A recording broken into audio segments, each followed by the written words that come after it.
Black Star Network is here. Hold no punches. I'm real revolutionary right now. Support this man, Black Media. He makes sure that our stories are told. Thank you for being the voice of Black America, Roland. Stay black. I love y'all. All momentum we have now, we have to keep this going. The video looks phenomenal. See, there's a difference between Black Star Network and Black-owned media and something like CNN. You can't be Black-owned media and be scared. It's time to be smart. Bring your eyeballs home. You dig?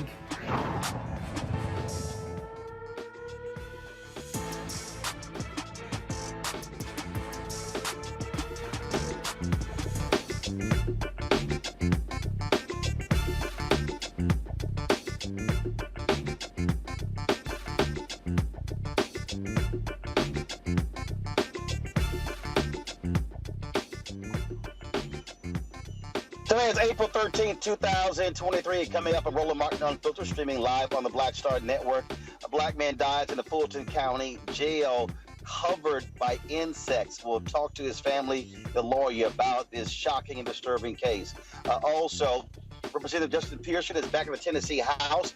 He joins us live to talk about what has taken place over the last week and what is next for him, as well as the movement there in Tennessee. Emily's List, a powerful organization that is all about electing women to political office.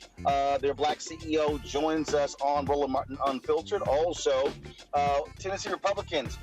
What did we play for you? This audio tape that was uncovered, discussing the Tennessee Three and how they berated a Republican who voted not to expel Gloria Johnson. Shocking video. You'll be crazed by it. Nikki Freed, she leads the Florida Democratic Party. We'll have her on talking about their fight there for democracy, and also about the Florida just passing a 6-week abortion ban, one of the toughest in the country. Also, can't wait to hear what Greg Carr, Reese Colbert has to say about Senator Tim Scott's announcement running for president. We're going to discuss that again on the show. A lot more we're going to be breaking down. Trust me, you do not want to miss what we got today. It's time to bring the funk on Roland Martin Unfiltered on Black Star Network. Let's go. He's got it. Whatever the miss, he's on it. Whatever it is, he's got the scoop, the fact, the find. And when it breaks, he's right on time and it's rolling. Best believe he's knowing. Putting it down from sports to news to politics. With entertainment just for kicks, he's rolling. It's on go, roll, y'all. It's Roland Martin, rolling with Roland now. He's funk, he's fresh, he's real, the best, you know he's Roland Martin now.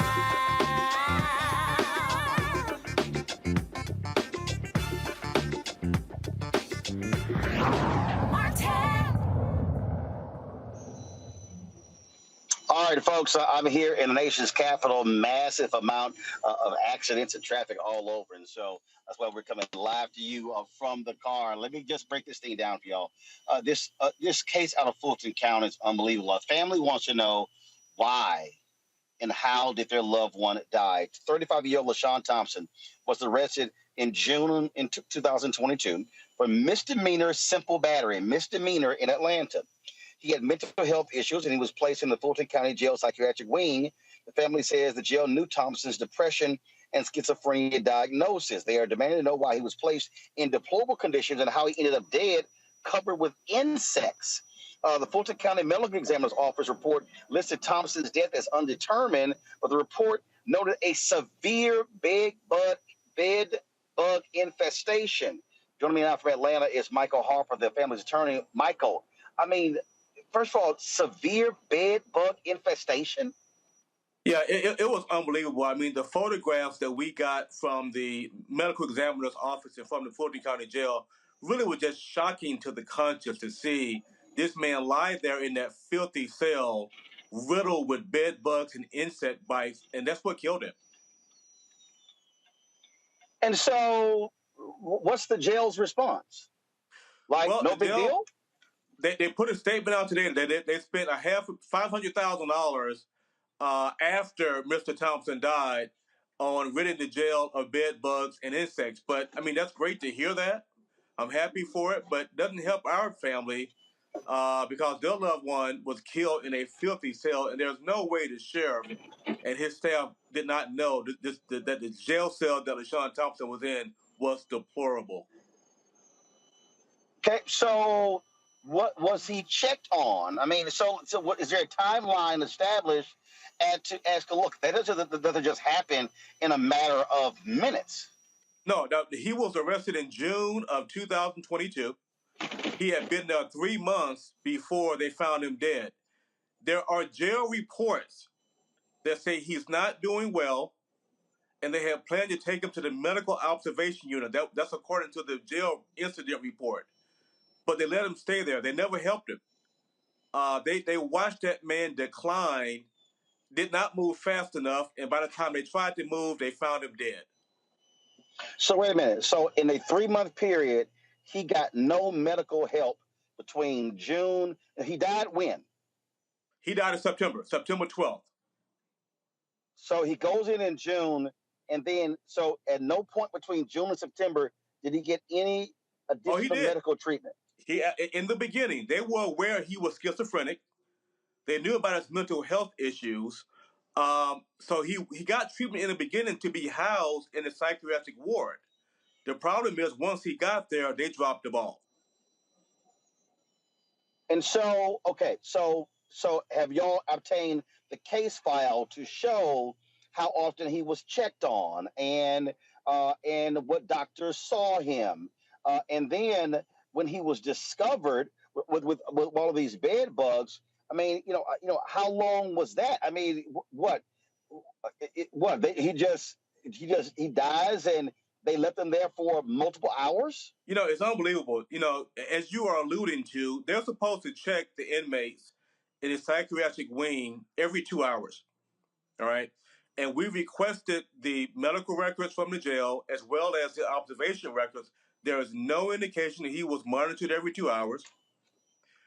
There is record that they saw him declining. That's in the incident report from the jail. The medical staff and the jail saw him declining days before he died. But then they had plans to take him to the medical observation unit in the jail. They just never did. They never did it. They found him dead before that plan was executed. So they didn't follow their own rules. To answer your question about suicide watch and psychological wing and constant observation, they just simply did not do it in this case. Is the DA investigating? Has anybody been charged? Yes. We have. Is the Georgia Bureau of Investigation involved? GBI is not involved. They normally are called in by the agency. So the Fulton County Sheriff's Office should have called the GBI in. They never did that. But we have contacted Fonnie Willis, the DA in Fulton County, as you are aware of. She's on the Trump case. But we contacted Fonnie Willis in this case, and she has agreed to do a full investigation regarding any criminal charges. Wow, unbelievable. Because, I mean, first of all, you're talking about something that happened, again, he goes in 10 months ago, dies in September. So absolutely shocking and stunning. Michael, certainly keep us abreast of what happens next. I will. Thank you. Take care. I appreciate it. My panel, Dr. Greg Carr, Department of Afro-American Studies, Howard University, Reese Colbert, founder of Black Women Views, also host of the Reese Colbert Show, Sirius XM, Lauren Victoria Burt, Black Press USA, out of Arlington, Virginia. Lauren, I want to start with you. And we have seen the Department of Justice really go after a number of people, a number of jail and prison officials for their treatment of inmates.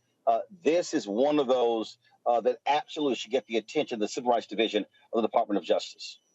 Absolutely. And I think it will. And, how many of these cases do we not know about is the question. I happen to be the daughter of a prison guard who was my father, who was a prison guard at Rikers Island for over 20 years. And, of course, Rikers Island should be closed, should have been closed a long time ago. the lack of rights and the lack of any sort of good treatment of people who have mental illness is something that we don't deal with well in our society. Obviously, this is one case that's particularly atrocious, but you can bet that there's many others in a country that leads the world in the rate of incarceration and has led the world in the rate of incarceration for over 15, 20 years. So we have no answer for some reason for anything regarding mental illness, and really we have no answer for the record numbers of people that we put in jail in this country, and then, of course, don't care about and have no rights, and we have no system for them when they are in jail for long periods of time. The mental illness question continues to go unanswered and unfunded at a time when we can find money for everything else. But to your point, DOJ has been a lot more reactive to these cases and probably will continue to be, obviously, under the leadership that they have now. Recently, we often talk about what happens out in the streets with police, but what's happening in the jails is truly an abomination all across this country. Yeah, it really is. And I mean, for the folks in the jail to see this steady decline over months is unconscionable. And it goes back to something that Dr. Carr says all the time. I hate to steal his thunder, but he talks about how the police and the entire system looks at Black people as no humans involved. And I think it's interesting how Republicans, when these mass shootings happen, the first thing they want to go to is mental health. And it's not the guns, it's the mental health. And yet when people have diagnosed mental health issues, this is how they're treated. This is how they're handled. And so it's absolutely abhorrent and disgusting the way that these conditions led to his ultimate demise. And it's cruel and unusual punishment, which is against the Constitution. And so it's unfortunate that it took his death for them to start to make changes. And it makes you wonder what kind of other health issues other inmates suffered from. Going in there for a misdemeanor charge should not result in a death sentence. Absolutely the case. And Greg, I tell you, there's so many people who have no regard for those who are in jails and prisons, but they're still humans. They're still individuals with families, and they still deserve decency and respect. You would think so, Roland. And yeah, I mean, Reese, you didn't steal my thunder, sis. I'm glad to hear that, because that's from our sister Sylvia Winter, the Jamaican-Cuban philosopher, taking from the motto of the Los Angeles Police Department when responding to calls involving Black or brown people. And they say, well, there's no humans involved. And what Professor Winter was doing is making the point that when you find yourself in a certain class in this white supremacist society, you're not a human being anymore. So, Roland, the point you're making, even as we see you sporting the Dillard University shirt there, shout out to our brother Walter Kimbrough, our fat brother, and the current president of Dillard, Rochelle Ford, my former colleague at Howard. Right up the road from Dillard in Louisiana is Angola Prison. And we know that the inmates at Angola Prison have suffered the same type of brutal conditions that we just heard Lauren talk about. And it all comes down to this. As Reese, as you said, sis, the Eighth Amendment is supposed to protect us against cruel and unusual punishment. But we understand that the Eighth Amendment has been eviscerated by the Supreme Court. The current, probably most prominent stooge on the Supreme Court, the wholly owned subsidiary of billionaires known as Clarence Thomas, is an enemy of the Eighth Amendment, cruel and unusual punishment, because in his mind and his rulings, as we talked about with Corey Robin on the Black Table a few months ago, and we wrote a book called The Enigma of Clarence Thomas, he said, when you get arrested, when you are put in jail, when you are put in prison, when you are incarcerated, you then assume a second rank of humanity. You don't have the rights that other people have. So this type of behavior, as Lauren said, is commonplace in prisons. And it's commonplace because they're not human anymore. They're prisoners. Indeed. All right, folks, so tight. 1 second, got to go to break. We come back. We'll chat with, again, Representative Justin Pearson.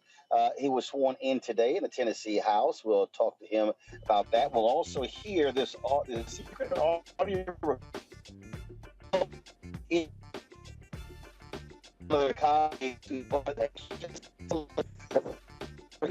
and they even said this is a fight for the Republic, and we must stop this. If the left takes Tennessee, they'll take the whole Southeast. Boy, they sound scared. All that's next. Roland Martin Unfiltered on the Black Star Network. Download our app, Apple phone, Android phone, Apple TV, Android TV, Roku, Amazon Fire TV, Xbox One, Samsung Smart TV. Also, join our Bring the Funk fan club so you're checking money orders to P.O. Box 57196, Washington, D.C. 20037-0196. Cash App $RM Unfiltered, PayPal R Martin Unfiltered, Venmo is RM Unfiltered, Zelle, Roland at RolandSMartin.com, Roland at RolandMartinUnfiltered.com. We'll be right back. Hatred on the streets, a horrific scene, a white nationalist rally that descended into deadly violence. White people are losing their damn minds. As an angry pro-Trump mob storms the U.S. Capitol, we've seen shooting. We're about to see the rise of what I call white minority resistance. We have seen white folks in this country who simply cannot tolerate black folks voting. I think what we're seeing is the inevitable result of violent denial. This is part of American history. Every time that people of color have made progress, whether real or symbolic, there has been what Carol Anderson at Emory University calls white rage as a backlash. This is the rise of the Proud Boys and the Boogaloo Boys. America, there's going to be more of this. Here's all the Proud Boys, guys. This country is getting increasingly racist in its behaviors and its attitudes because of the fear of white people. The fear that they're taking our jobs, they're taking our resources, they're taking our women. This is white fear.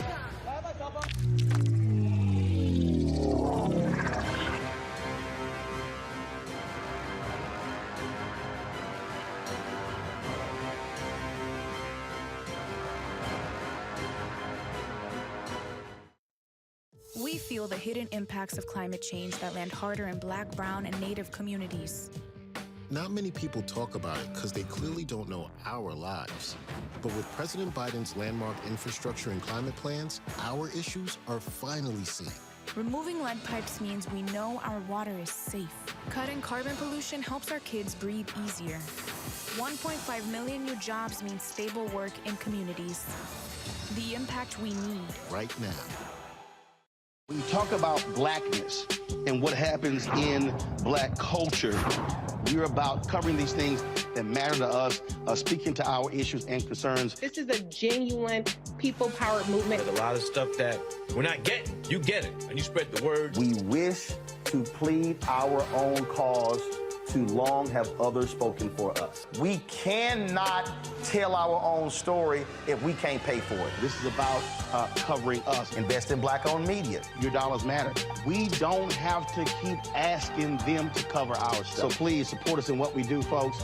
We want to hit 2,000 people, $50 this month, raise $100,000. We're behind $100,000, so we want to hit that. Y'all money makes this possible. Checks and money orders go to P.O. Box 57196, Washington, D.C. 20037-0196. The Cash App is $RM Unfiltered. PayPal is R Martin Unfiltered. Venmo is RM Unfiltered. Zelle is Roland at RolandSMartin.com. Hey, I'm Deion Cole from Blackish. Hey, I'm Arnez J. Black TV does matter, dang it. Hey, what's up, y'all? It's your boy Jacob Lattimore, and you're now watching Roland Martin right now. Stay woke.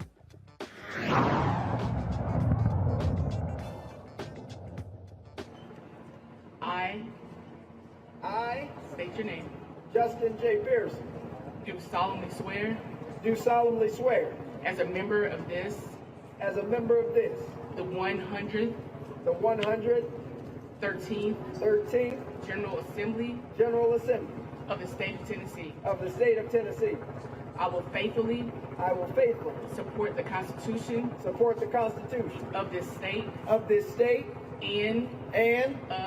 Of the United States. The United States. And I do. Solemnly affirm. That as a member. Of this. General Assembly. I will. In all appointments. Vote without favor. Affection. Partiality. Or prejudice. And that I. Will not. Propose or assent. To any bill. Vote or resolution. Which shall appear to me. Injurious. To the people. Or consent. To any act. Or thing. Whatever. That shall have. A tendency. To lessen. Or abridge. Their rights. And privileges. as declared by the Constitution of this state of Tennessee. So help me God. So help me God.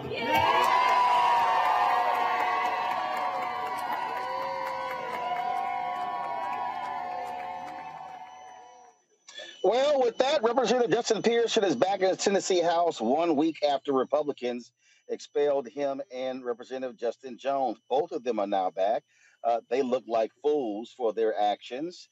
Representative Pearson, this is video of him walking into the chamber. And trust me, those white Republicans, they cannot stand the sight of this young brother and his afro. Representative Justin Pearson joins us right now. How you doing, Doc?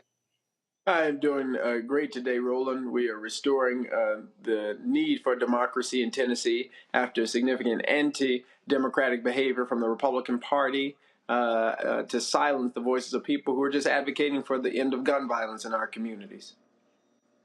They can't even stand the sight of you, Representative Justin Jones. An audio tape was released. We're going to play it a little bit later, where one of them just said he just cannot stand to see y'all on that floor. Mm-hmm. I mean, look, we knew from day one that what is undergirding this institution, the foundations of the Tennessee General Assembly, is the issues of racism and white supremacy and patriarchy. And that leads to decisions that have a disproportionate and a harmful impact to communities of color, to black folk and African American people, and to poor people, including a lot of poor white folk who are in our state. But the decision to expel myself and Representative Jones is made very clear that it didn't have to do with the breaking of House decorum rules. It had to do with their own invisible rules about who deserves to be in the people's house, whose voices deserve to be heard, and why those voices deserve to be heard. And they do not believe that District 86 in Memphis and Millington and Shelby County deserve to have representation that advocates for the issues like the end of gun violence, elevates the issues of poor communities and those who are being marginalized. They don't on the House floor. They don't want that to be shown in the halls of our buildings, but that's what we represent.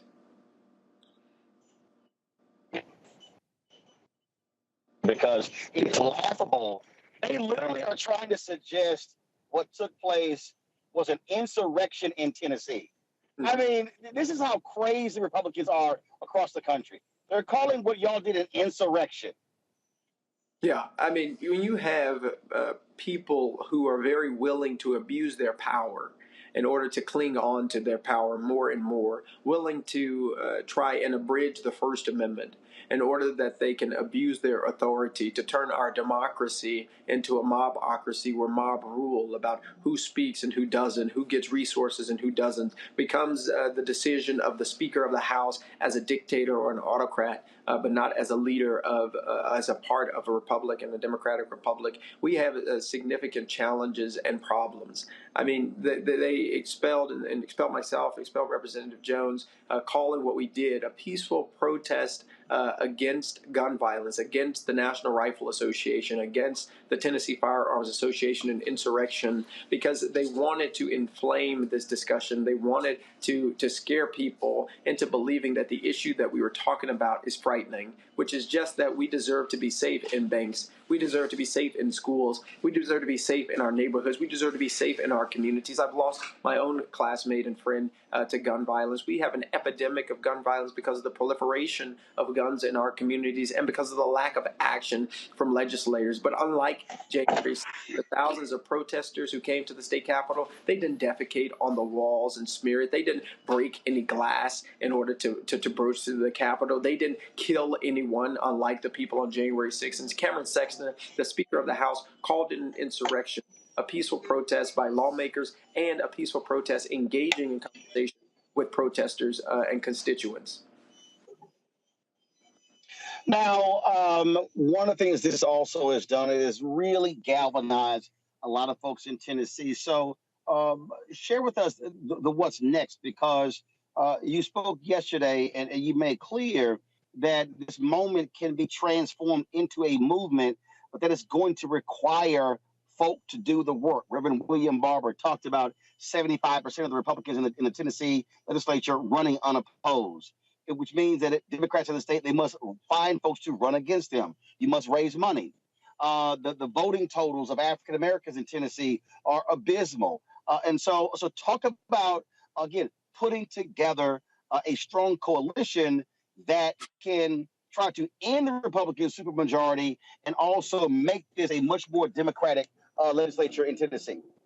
Yeah, one of the things we have to remember is the prioritization of the issues. When we talk about the end of gun violence, we remember the folks in Nashville Covenant School, the 6 people who were killed, 3 of them being 9 years old, which served as the catalyst for this conversation that we're having in our state. And it's also galvanized people in our movement, particularly younger people who are teenagers in college, who are demanding that we do something and take action now. And so there's a lot of hope in the youth right now who are engaging, who are demanding that lawmakers like myself and older generations realize the status quo is not working. Everything that we have done in the past has gotten us to this present, which is an epidemic of gun violence in our communities. And so I believe there's something that is burgeoning. There is this movement that is being moved forward in this moment and is serving as a catalyst in the state of Tennessee, but also across our country to change the laws and make new laws that actually help to protect communities.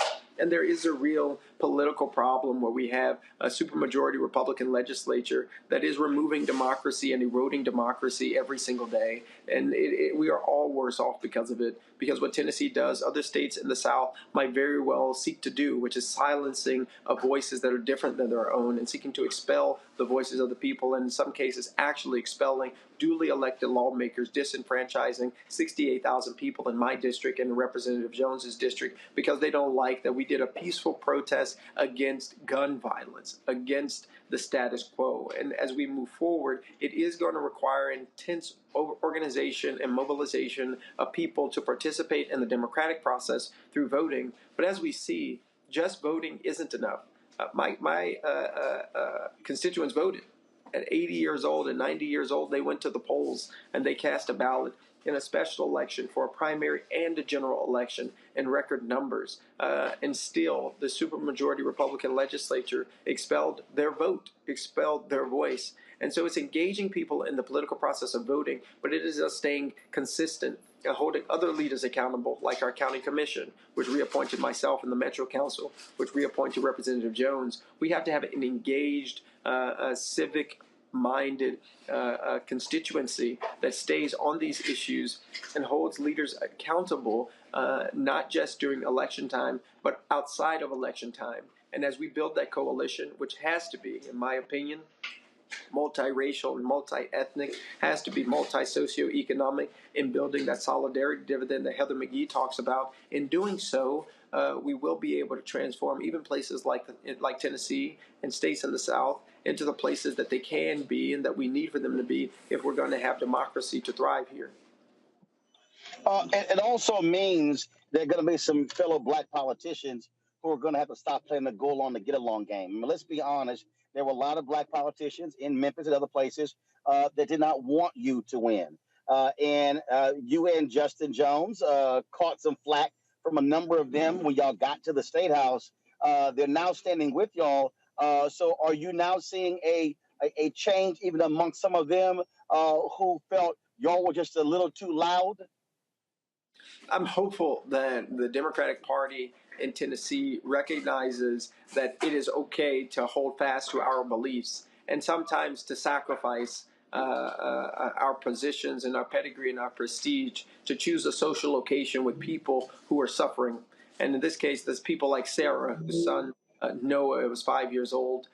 He survived the shooting at the Covenant School, but she's worried about his safety. It's okay for us to believe that our beliefs are the right ones. When we think about people like LaVonda Thorne Henderson, my classmate Larry's mother, who wants to see just gun reform legislation passed, we have to believe that we are right morally and that what we are advocating for legislatively is right. And I believe in doing so, we'll have a new Democrat, a new Tennessee, a new South that comes out of this tragedy, a tragedy for the losses of lives, but also a tragedy of democracy with the expulsion of duly elected members. And it is going to take Democrats across the country investing in the South, investing in Tennessee to ensure progressive voices continue to grow here and not have folks who are in positions only because of name recognition.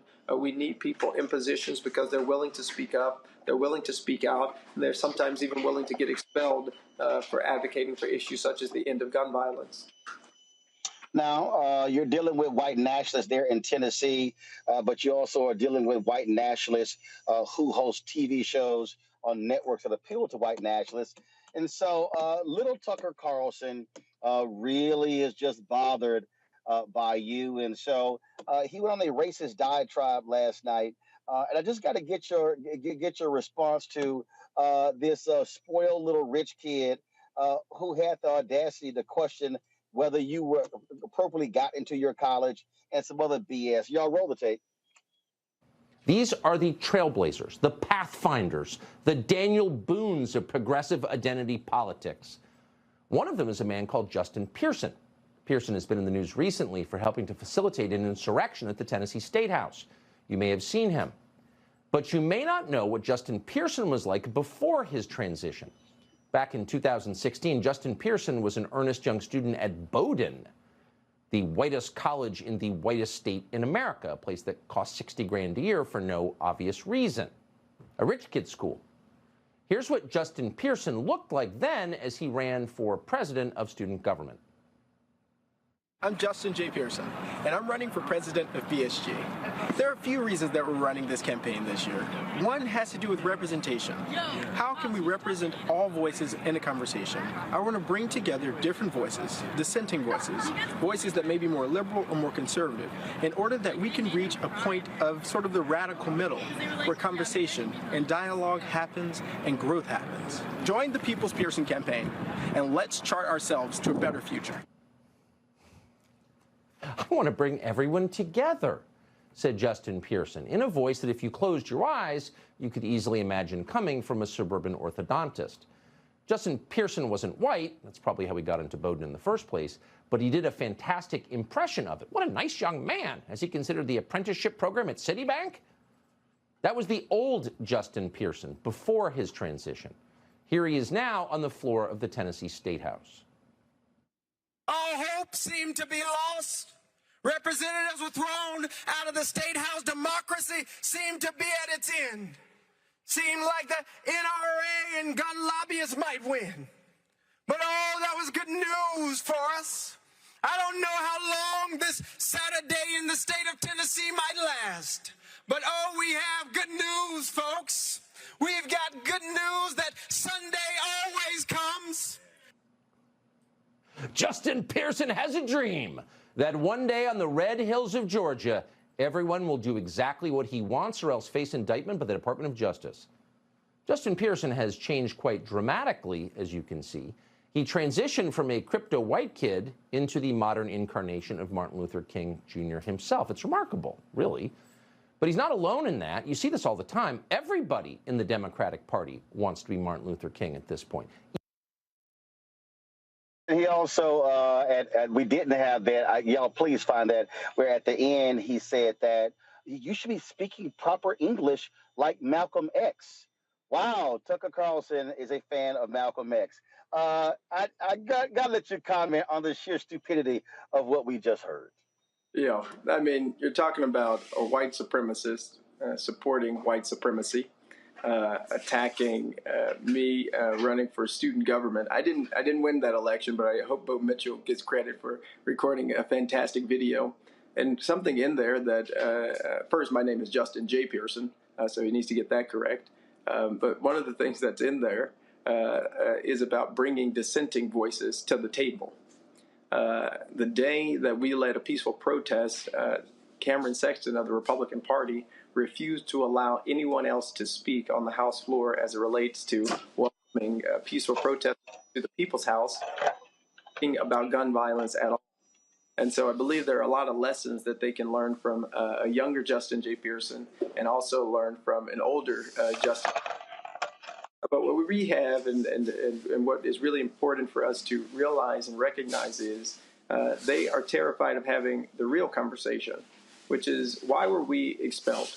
What is it that we said that terrified people like that show host, people on the Republican right, and these extremists, is that we were asking for sensible gun reform legislation.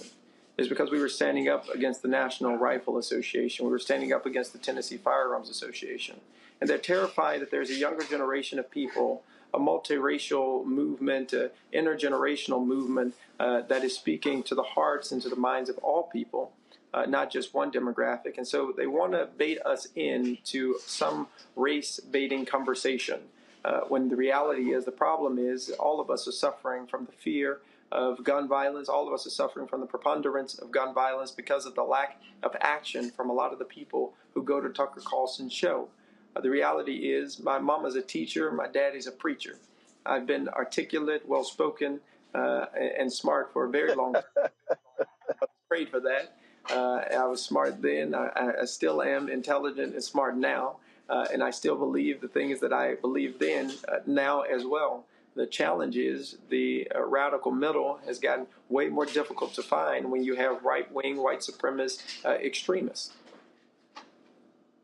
Well, I also take it that Tucker Carlson has never actually ever had to give a real speech in his life, because those of us who have done so know that there are certain ways that we speak when we are giving speeches in front of crowds. Even Tucker Carlson's beloved Malcolm X spoke differently when he was giving speeches compared to when he was doing television interviews. But I'm sure Tucker has never actually been bothered to listen to Malcolm X, because Malcolm despised people like Tucker Carlson. Representative Pearson, glad to have you. Look, we had you on before you were in office. Glad to see that you are back. You welcome on this show anytime. Keep giving them hell, and we're going to keep standing right there with you. Thank you so much, Roland. I appreciate you. We're going to keep fighting. God bless. Yes, sir. Be well. All right, folks, got to go to a break. We come back. Boy, these Republicans were caught on audio, not happy at all. With the Tennessee 3, we'll play some of that for you. Plus, we'll hear from the president of Emily's List. We'll also talk to the head of the far Democratic Party as they are battling white nationalism in the Sunshine State as well. Lots more to unpack right here on Roland Martin Unfiltered on the Black Star Network. We'll be right back. I lost my daughter. I didn't know where she was. So I had to figure out how to survive, how to eat, how to live. I don't want to go into the details because she's here, first of all. She may not want me telling that story. But possession of her, the family broke down, fell apart. I was homeless. I had to figure out, I didn't have a manager or an agent or anybody anymore, and I'm the talent. So I got to figure out how to be the agent. I had to figure out, how does business work?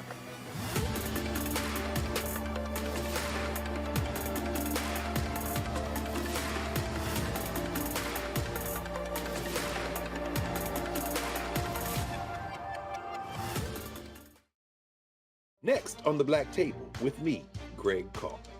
Dr. Kwasi Kanadu, author, scholar, and healer. He is one of the truly representative thinkers and activists of our generation. I had a dream, a particular night, and when I woke up, several ancestors came to me, and they came to me and said, "We really like what you're doing, but you have to do more." His writing provides a deep and unique dive into African history through the eyes of some of the interesting characters who have lived in it, including some in his own family.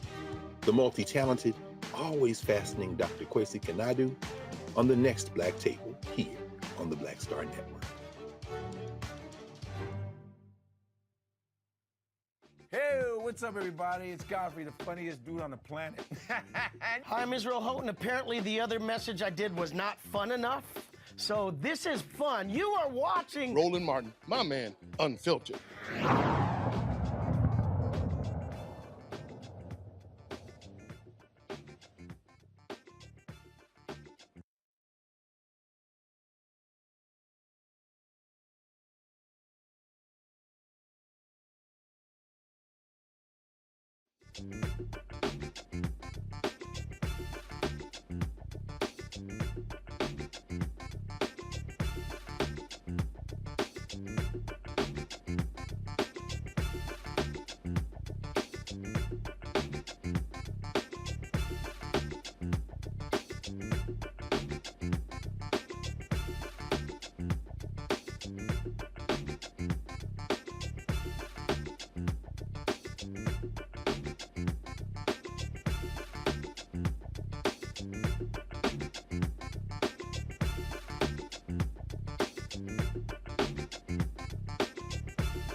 Tennessee Republicans, y'all, ooh, they're not happy with the Tennessee 3. The Tennessee Holler got a hold of this audio recording of the Republican caucus. Listen to these white nationalists get upset with one of their own because he did not vote along with them. Please forgive me if my comments do not come across as Christ-like. I think now, more than ever, everyone should recognize that Democrats are not our friends. I listened for the last 3 days to Democrats, Sam McKenzie, Chisholm, Parkinson, trash us as racists. I've never had anybody call me a racist. And for the last 3 days, all I have heard from them is how this is the most racist place. One of them is white supremacy. Good Lord, we have to realize they are not our friends. They can smile, man, that doesn't mean I can't be polite to them, but they are not our friends. They destroy the republic and the foundation of who we are, or we preserve it. That is the reality where we are right now. And if these last 3 days have not proven that, we need to find a new job. There has never been a more important time for us to be unified. There are 75 of us. Let them call the names they're going to call. We need to move forward. We need to pass the gun bill. We need to pass the pronoun bill, wherever Mark is. Man, we do not slow down because of their crap. We can't. The only way we move forward with some sort of unity is to call out what happened on the House floor the other night. Yes, sir. I feel like we were hung out to dry by a couple of members. And Jody, I'm just going to say it here because you signed the letter. You straight up came to me and said you were 100% where I was. And you went on the House floor and you did the opposite. Man, you hung us out to dry. And I like you personally. This is not personal. And if Brian Terry was here, I'd say the same thing to him. This would have been bad anyway, but good God, we brought the racism into it because you didn't stay with us. But I need to know, and I don't want to hear why there wasn't a preponderance of evidence and an attorney. I need to know why you flipped your vote at the last minute. You didn't let them know beforehand. Giving Johnny a 15-minute heads up doesn't cut it. And if Brian Terry was here, I want to hear from him too. I have to know. We're going to keep the staff out. This is the place to say it. I haven't lied to anybody, not one time. And it pisses me off to suggest that I have. And some of my friends in here suggested that I've lied. And that's bullcrap. I walked into that room to vote to expel all 3 of them, just like all the others. And the letter that I sent to the speaker, it says exactly what it says. Throw the book at it. Everything you've got. It doesn't say expulsion. It's not in there. But doesn't matter. I was ready. But hold on. I was ready. I was walked into that room ready to vote before we ever started on Jones. I got a list of questions from Johnny Garrett. Johnny says, you're on the list that the speaker has to ask questions. Sat there through Jones, made notes. I went to Johnny and said, Johnny, can I go off script? Johnny says, yeah, go for it. The speaker never called me. We voted. I hit the green vote because that's what I'm there for. Then we get into the floor again. And immediately, the questions start coming up about the resolution. I know what she did. I know what she did broke the rules. And I know that she deserves to be expelled. We got to do it right. And that wasn't right. While this is going on, Reader came to my desk and said, hey, you think we're doing good? I said, no. We haven't established the case. Gino's had 2 cracks at her, and the only thing he's established is that she stood at the well. That's it. It didn't fix any of the problems with the resolution. He didn't establish that she'd been here 10 years or 12 years and knew the rules better than others did. Why were we still in session? Because we're in between bills. Why did you get gavelled out of order? Because the speaker had to get order. It was disorderly conduct and caused chaos in this whole place. That line of questioning is exactly what I told the leader I needed to ask because we don't have it right now. He didn't sit there and say, you need to vote yes anyway. He didn't whip my vote. He walked off. He didn't go to the speaker and tell the speaker to call on me. So if you're all going to come all at me and single me out and only 3 of y'all call me this weekend to check on me, I'm going to defend myself. I told leadership what was going on. I told them I had problems. I had questions. I had a plan to fix it. When the question got called, I went to Johnny. I said, Johnny, do we have the votes? He said, well, nobody else changes their vote. We should be fine. Why are you not going to vote yes? And I explained it. And I went back to my desk. I sat there and had my internal debate on what to do. Then the bell rings. I'm concerned that I'm going to vote yes on a resolution that I know is wrong. We didn't establish that she did all that other stuff. All we established is she walked from there to there. As much as I hate to give John Ray any credit for anything, the smartest thing he said the whole season I've been up here. Darren Jernigan in the back of the room says, we can't vote on a resolution that's poorly drafted. And he's right. It's more that we were screwing it up and put my name on something that I knew that was going to be in the annals of history as being wrong. No different than some Democrat that's going to be on a jury for Donald Trump And folks who convict him, even though they know it's a document. This resolution got copied and pasted. All they changed was their names. She didn't do the things that were in the resolution. I said, oh great, Mr. Speaker, have you on the list? You said yes. Did not walk away your desk, never dreaming that you were going to know. I just thought you had some other questions that were going to build the case. And I didn't mean to like walk off without getting additional. 9.5 minutes later in the audio, Reese, one of the Republicans, and he stands, my dad fought on D-Day. This is the fight for the Republic, and he was, I mean, he was just losing his mind, acting a fool. And my man there, he said, no, and then he said, look, he said, they said, well, I was 1,000% right in how I voted, and I would do it again. Later, they literally said, you should vote with us even if you think it's wrong. That shows you how crazy these folks are. All I have to say is boo-hoo, bitches. They miscalculated. And I absolutely love that it was not the plan that you had one rogue agent Republican so-called vote his conscience and not vote the white lady out. So it looks egregiously racist, which is what it was from the beginning, that 2 black men got voted out. The reality, though, is when you listen to the Republicans, it's clear that this is a cause to them. The cause, really, they didn't say it, is white supremacy and white nationalism. But it's so interesting how convicted they are in what they believe is a cause. Meanwhile, on the other side, what we got is the beg and plead, and people complain about how much we beg and plead and say that we're using scare tactics and that we're just trying to get people to do something and exaggerating. This really is a battle. This really is a war. And unfortunately, our side is never quite as galvanized as the Republican side, except for this time. This was the one time where we did see people, because where they miscalculated was it was around the gun controls debate. It was around a mass shooting in which 3 children were killed and 3 staff members were killed. And people said, this is absolutely unacceptable. The reality, though, is they lost this battle in terms of keeping Justin Jones and Justin Pearson outside of the assembly, despite their attempts to extort money away from the Memphis and Shelby County commissioners for projects that were earmarked for by the governor.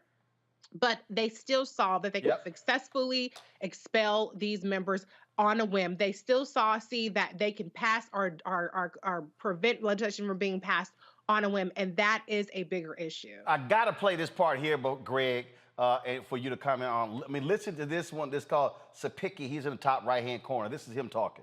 You should have went to the speaker and said, I'm changing my vote. And if it put us at 65, somebody would have taken you behind the dais and explained to you why this is an important vote. It would have given us the opportunity to not throw the rest of us under the bus.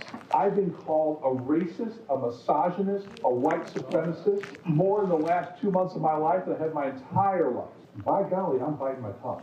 But I'm telling you, Mr. Speaker, with all due respect, these days are very thin right now. And I'm going to have to swallow this to see Mr. Jones back up here walking these hallowed halls that the greats of Tennessee stood in and watched them disrespect this state that I chose to move to. And by golly, it's got to stop. I'm sorry for getting angry here. My father was D-Day +4, and he fought for this. Oh, Greg, he was in his feelings. I got to swallow and see that Jones walk on these hollowed halls. Woo. My father was a World War II veteran. Scott Kopicki, you, sir, can go to hell. My father and 3 of his brothers drafted out of East Tennessee, not too far from the district that Representative Johnson represents, sent off to World War II. My uncle was in the Red Ball Express. Scott Kopicki, you can go to hell. Because my uncles and aunts were raised in East Tennessee under the specter of Jim and Jane Crow, bastard. And your father, you, who've been called racist, or I'm sorry, I shouldn't say that. You, who have been more accurately described in the last few days than you have your entire funky life, need to understand one thing and one thing clearly. Your worldview is not our worldview. And this isn't about a flag. This isn't about a country. This is about power. And this is what y'all are after. You know, it's interesting hearing the hillbilly horde tear at itself in there. Listening to Jody Barrett, a first-term state representative, who is a lawyer, got his JD from Ole Miss. You know, he in an interview elsewhere said that Representative Johnson out of East Tennessee was the only one of the three legislators to show up with an attorney. And the attorney pointed out flaws in the resolution. And what you hear Jody Barrett in that hillbilly horde argument they're having, what you hear him saying is, I'm a lawyer. The resolution was flawed. I tried to get the speaker. This is the slick back hillbilly looking leader of the Republicans who continued to chastise Justin Pearson for violating decorum. He said, I tried to talk to the speaker. They had me on the list to speak, but they didn't give me the chance to speak, because had I been able to speak, I would have cured the flaws in the document that would have allowed me to vote against Johnston as well. But I could not vote against her because as a lawyer, see, this is what happened. The hillbillies were so hot to get them out, they didn't even read the damn resolution that they wrote. This was not an ideological fight we just overheard with the hillbilly horde. This was a technical right, and it brings you to the point that you raised, Roland, and that Reese just raised. These hillbillies are blinded by power. They are white nationalists. They don't have an agenda. Their agenda is rule or ruin.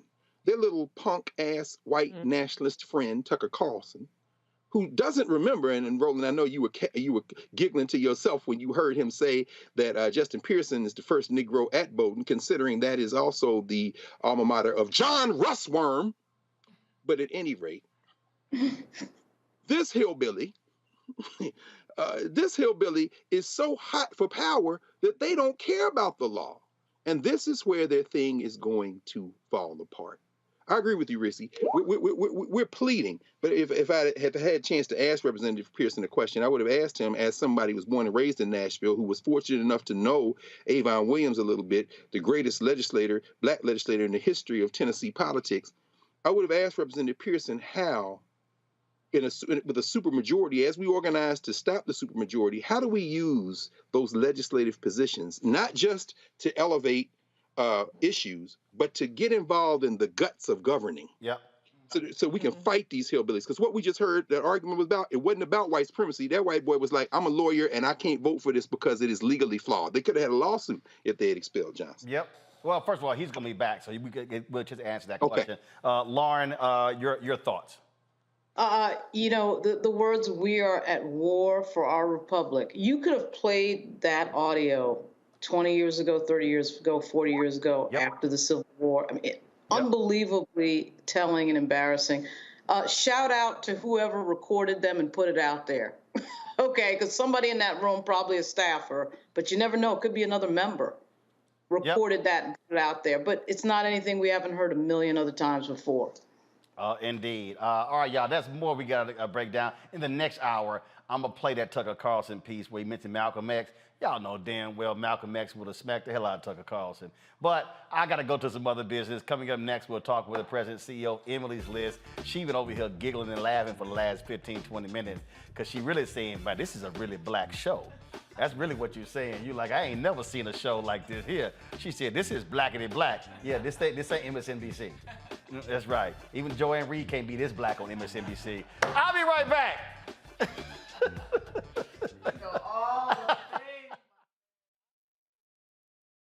On the next, A Balanced Life with me, Dr. Jackie. It's spring, hallelujah. But hold on, it's not all fun and games.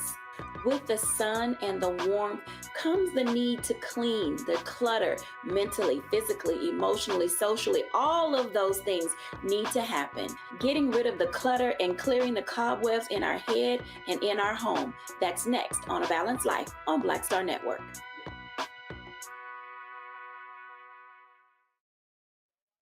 On the next Get Wealthy with me, Deborah Owens, America's Wealth Coach, have you ever had that $1 million idea and wondered how you could make it a reality?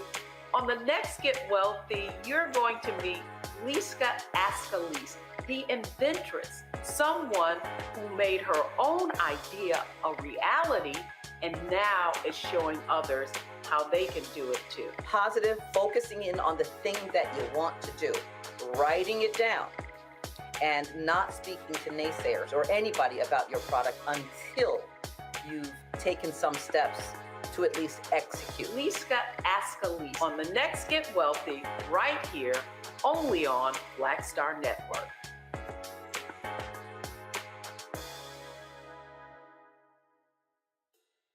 Hey, yo, Peace World. What's going on? It's the Love King of R&B, Raheem Devon. Hey, I'm Cupid, the maker of the Cupid Shuffle and the Wham Dance. What's going on? This is Tobias Trevelyan. And if you're ready, you are listening to and you are watching Roland Martin Unfiltered.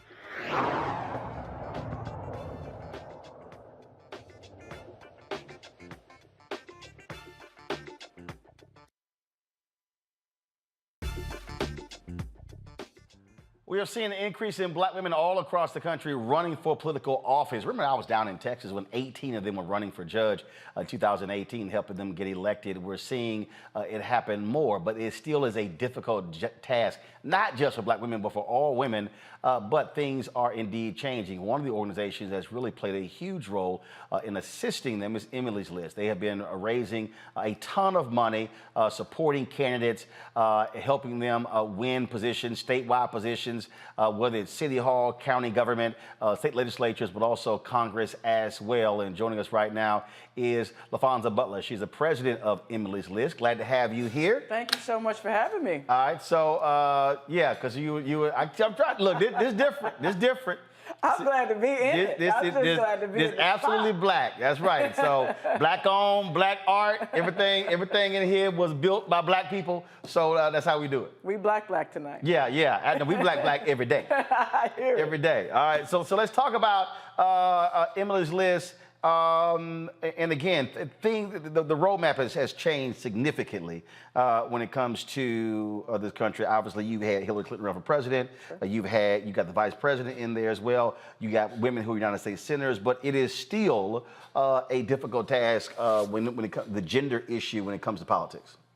Look, we have the vice president who, is the highest ranking woman ever to serve in this country's history, but we still have never yet elected a black woman to be governor in not a single state. Mm-hmm. We are still breaking glass ceilings, whether it's just women in specifically, or it is Latina women or Asian women or black women. But what I see, and I think what you're naming on the show and the conversation tonight, is women are going to do it anyway.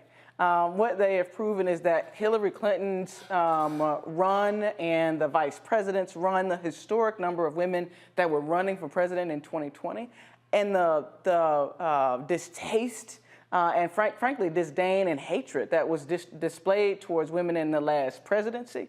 More women have been coming out to run for office at every level of government, and we are seeing those efforts pay off. We have one of the most diverse congressional classes ever in history, where we're talking about women of color who are representing non-majority minority districts, whether it is Lauren Underwood or Andrea Salinas in Washington State. There are more women now that are women of color in particular representing non-majority minority districts, and I think that is a prelude to what we have in store. There's some more glass ceilings that we've got to break. There's more work that Emily's List and organizations like ours have to do. But when you are the largest organization, longest serving organization for 38 years, this has been the mission of Emily's List. It comes with great responsibility, and in this moment where we are seeing the degradation of our democracy, the elimination of personal freedoms, all in the name of power and control, this is the moment that organizations like Emily's List have to be in places that we've never been. And so I'm glad to be here today and to have this conversation about what's happening. We saw what took place in the 2022 midterm elections, the role the Dobbs decision played when it came to turnout, especially when it comes to young voters. We saw that happen. In addition, we saw what happened when it came to young women in voting as well. We'll be chatting with Nikki Fried in a moment, who heads the Democratic Party in Florida. But just within the last couple of hours, the Florida House, they passed a 6-week abortion ban. And so even though they have been losing in different places, they still are moving head first. You look at the decision by the Texas judge in Amarillo dealing with the abortion pill. So that clearly is still going to be a fundamental issue. But how do you also make it clear to women voters that that's not the only issue when it comes to the ballot box with local elections in 23, but also the national election in 24? Look, what we've got to make sure that women voters and all voters understand is that we've got to complete the whole ballot. that our economic security, our environmental security, our reproductive freedom, our freedom to be able to send our children to school or even our elderly to the grocery store are going to be determined by not just the person who we vote for in that presidential ticket, but all the way down to the controller in your city or the mayor and council members. We've got to make sure that we are completing the ballot. And to get people to complete the ballot, we've got to do the work to give them compelling, authentic candidates who understand their story and are going to fight for their values and what they see as important as community leaders. I am of the opinion that voters go to the ballot box with their whole selves, not just one issue that they go and vote on. We saw the salience and relevance of abortion in Kansas, in Montana, in Kentucky. We see what happens when we focus on the entire ballot in states like Michigan. I was just there last week when Governor Whitmer was repealing the 1931 trigger law on abortion. She has the ability to do that because Michigan voters not only voted for Joe Biden and Kamala Harris, they voted for Governor Gretchen Whitmer, they voted for Attorney General Dana Nessel, they voted for Secretary of State Jocelyn Benson. They gave Democrats the majority in the state legislature for the first time in more than 40 years. And they repealed the 1931 law. They are restoring labor and workers' rights in that state. They are making changes relative to gun violence and gun reform.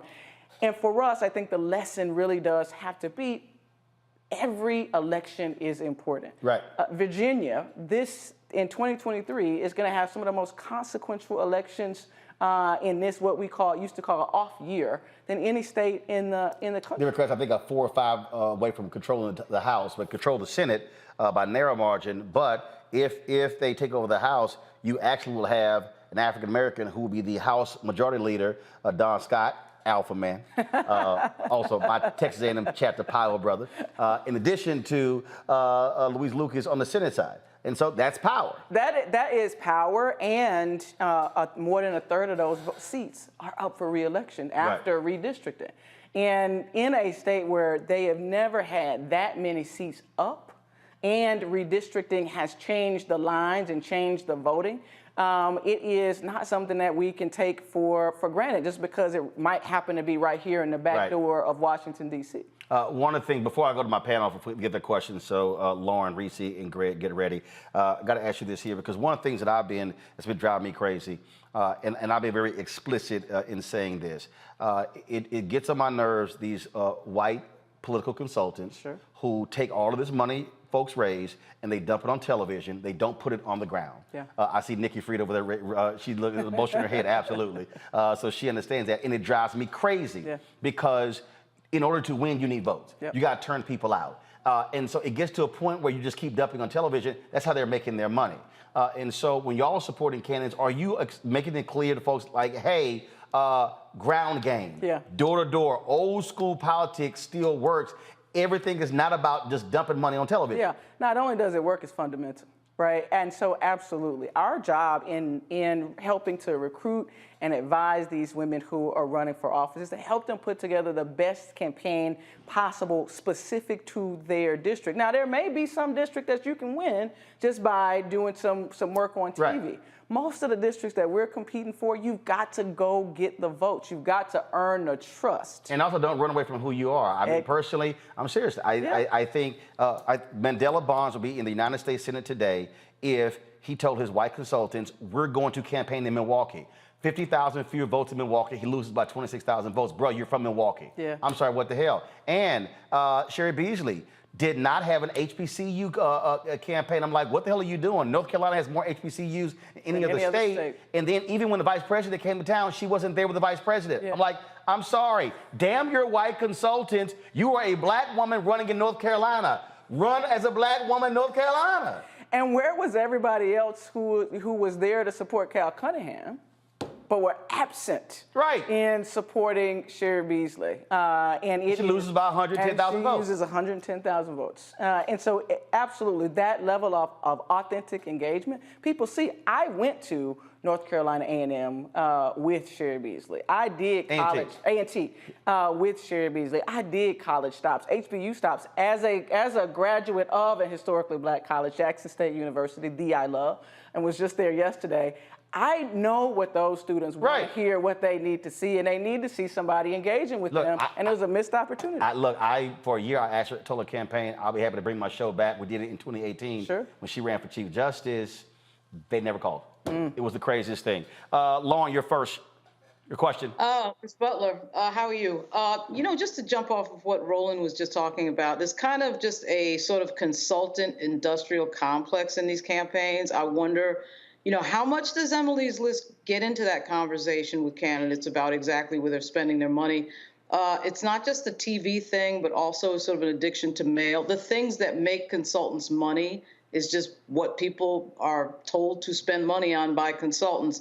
And I just wondered, do you get into that conversation, or is this just, look, we're going to announce who the rising star is in Florida, and we're going to pump up the campaign in other ways, but not get into sort of a deep dive discussion about exactly where the money is spent? No, I appreciate the question. We very much are full into a lot of the campaigns, not all of them. I won't say that is the case for very sophisticated candidates who have been running and are running again with their operations. But a lot of the newcomers that we are supporting, we are very much in at the beginning. And at the end of the day, it is that candidate's name that is on the ballot, not the name of Emily's List. And so we try to we work very hard to find consultants for them to interview. We are intentional about the diverse consultant candidates that we put in front of them, not just in terms of race and ethnicity, but also in terms of gender and experience. And we work very hard to give the advice that we think is authentic and genuine, that is showing up in the data in those districts. And we encourage those women to make the decisions that they feel like are going to reach the broadest number of voters. At the end of the day, elections are just a math test. Who is going to get more votes than the other. And part of the work of Emily's List has also been to help to develop more of those campaign operatives and consultants so that they have more people to choose from. Frankly, a lot of what has been happening in campaigns across the country, particularly at the federal level, is the recycling of the same old consultants. And so you keep getting the same outcome because you're getting the same input. And it's the responsibility of organizations like ours to engage and re-engage and build that next generation of and pipeline of not just candidates, but of consultants and campaign operatives. And that is also part of the work that we take incredibly seriously. Reese. Hey, LaFonza. Hey, Reese. My question for you is, we saw in 2022, a lot of people didn't expect reproductive rights to be such a galvanizing force. Vice President Kamala Harris obviously barnstormed the country around that. It's 2023, as you guys mentioned. Virginia is a critical state. There are off-year elections, and then going into 2024, reproductive rights is under assault more than ever. How is Emily's List making sure that this issue is staying at the top of mind for women candidates as well as men candidates? It's a great question, and I think that is our charge for this off year, making sure that Emily's List for the first time received endorsed in a state Supreme Court race in Wisconsin. Never before had Emily's List taken a position at that level of government. And for me, in my leadership and tenure at Emily's List, it really does have to, I think that we have to make sure that we are engaging in the three-dimensional strategies of the federal level, the state level, and the judiciary. Because we got here, frankly, at the end of the day, if we're honest, and I know this is unfiltered, so being honest, we got here as Democrats because we lost a hell of a lot of state legislative races. We stopped paying attention to those states whose judiciaries are elected positions and building a strategy. And so now that the court has ruled on Dobbs, has overturned Roe versus Wade. These are decisions that now are going to be made at the state level. And so we've got to lean more heavily than we ever have into what is happening in the states. And so to ensure that voters in Wisconsin knew who was going to stand with them on the issue of abortion and reproductive freedom, we jumped into a race that we had no prior experience in, and we leaned all the way in to elect Judge Janet to that state Supreme Court. And so it is staying active, but it is also in races in these off years, encouraging and giving the data to make sure that the candidates know that abortion is not an issue to run from. It indeed saved democracy in 2022. You're welcome. And it is an issue that, you know, DeSantis is going to sign the bill that gets to his desk on a 6-week ban. And it is not, I think, by happenstance that the Emily's List community saw the leadership of a Fentress Driscoll and named her the rising star, because she has been leading on the pushback and hopefully the takedown of Ron DeSantis, not just in Florida, but whenever he decides to tell the country that he actually is running for president, it's going to be a black woman endorsed by Emily's List who is going to be his antagonist every single day. And so making sure that those candidates are equipped to have the toughest fights and the toughest and the strongest debates is an important part of how we do that. And frankly, the last point that I'll make, Reese, is that they're doing a lot of the work for us. They keep passing dumb bill after dumb bill, rejecting the will of voters all across the country every single day, whether it's Florida or Wisconsin or Idaho or Oklahoma.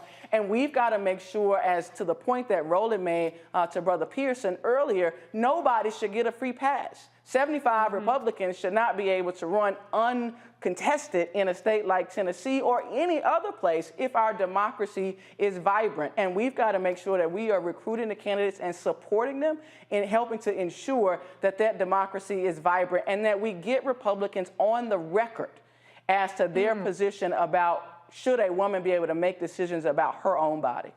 Greg Carr. Thank you, Roland, and thank you, Sister Butler. I'm going to miss us meeting up in Memphis for Jackson State versus my alma mater, Tennessee State, in a couple of years. I wish Prime hadn't necessarily backed out of that. It was a good time in Memphis. I miss those days. But you know, given your deep roots in organized labor, and thinking about how some of these organizations that claim to be for women's issues, whether it be Moms for Liberty or the Susan B. Anthony Pro-Life Court, you know, these billionaire-funded, top-down kind of formations, how important is it for us to really turn hard back into organized labor? You mentioned earlier, but particularly at the local level. And what are some of your thoughts on the possibilities? People have talked about the resurgence of organized labor, but on the possibilities of us even strengthening and deepening that kind of reconstructed relationship with organized labor that people like Coretta Scott King and so many others knew was really at the backbone of getting beyond even ourselves as black folk and kind of get some of these working class white folk and others to come over to our side and really work for their own interests as well as ours. Fantastic question, and I think this is the moment. This is the moment for that kind of unification. Look, our problems, the problems that this country faces, the problems and challenges that working families face in communities, rural and urban, are no longer going to be solved in silos, in my opinion. In my opinion, the solutions, the larger challenges that of housing and the larger challenges of healthcare costs and the larger challenges of climate are going to require solutions at the intersection. I can't talk about reproductive freedom at Emily's List without talking about economic freedom and the ability for people to be able to make a living wage and work one job, not three. I can't talk about reproductive freedom if I'm not also standing side by side with my sisters and brothers who are fighting for housing when the majority of women who are getting an abortion actually already have children and a family, but they can't afford to find a place to live. And so they're making decisions not just about whether or not their family can have another child, they're making decisions about their economic security and the future that they're going to be able to provide. And so in this moment, I think that our national call for democracy and freedom in this country has to be found at the intersection of all of those movements. And I love how you referred to Coretta Scott King. I worked at SEIU when I was in the labor movement, and Dr. King always referred to his favorite union as 1199. I was the organizing director at 1199 in Baltimore for part of my career in SEIU, and when Coretta Scott King was supporting the workers at Johns Hopkins Hospital to organize, she was talking to SEIU 1199 workers. I got to know those women. They changed my life in terms of how I see the importance of the intersection of all of these issues. And so I don't think that we need necessarily a quote unquote resurgence of labor. I think we need to see all of who people are. They are not just people who go to a factory and go home. They are people who work in our communities who actually need stop signs, who actually need safe sidewalks, who actually, the Health and Safety Committee in a contract is something very different today than it was 40 years ago. And so as we unite movements, and we see that the Republican agenda is fundamentally about power and control, we have got to make sure that we seize this opportunity to unify our own power, and the power not just of Black people, but brown folks and poor white folks and the Asian community that has been ignored in that right-wing agenda as well. Immigrants from all countries around the world. We've got to be able to fight, I think, at the intersection for the freedoms that we all deserve and, frankly, that we know our children need and expect. All right, then. Well, look, glad to have you here. We do a little bit different here, so certainly welcome anytime to come on back. And again, we get to, like I say, expound and expand a little bit more than some of these other networks. Why? Because, well, I own it. We ain't got to ask nobody. Proud to be here. Thank you so much. And I'm happy to walk over anytime. All right. Sounds great. In a moment, we'll chat with Nikki Fried. She's head of the Florida Democratic Party. Lord, you know, DeSantis is always doing something crazy there. Now Republicans have passed a 6-week abortion ban in the House. We'll talk about that. And Nikki getting arrested. Yeah, seriously.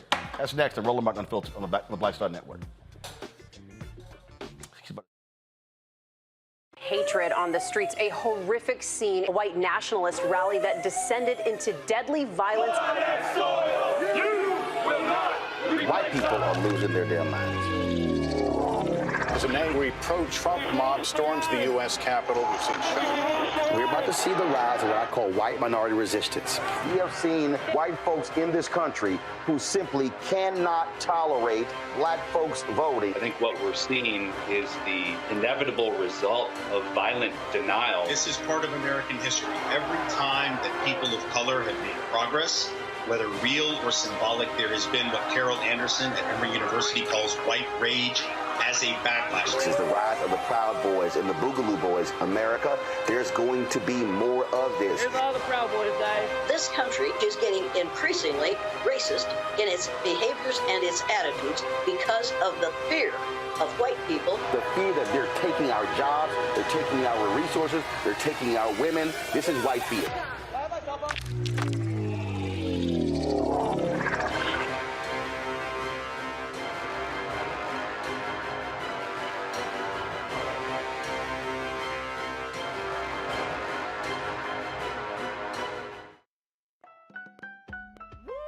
We're all impacted by the culture, whether we know it or not. From politics to music and entertainment, it's a huge part of our lives, and we're going to talk about it every day right here on The Culture with me, Faraji Muhammad, only on the Black Star Network.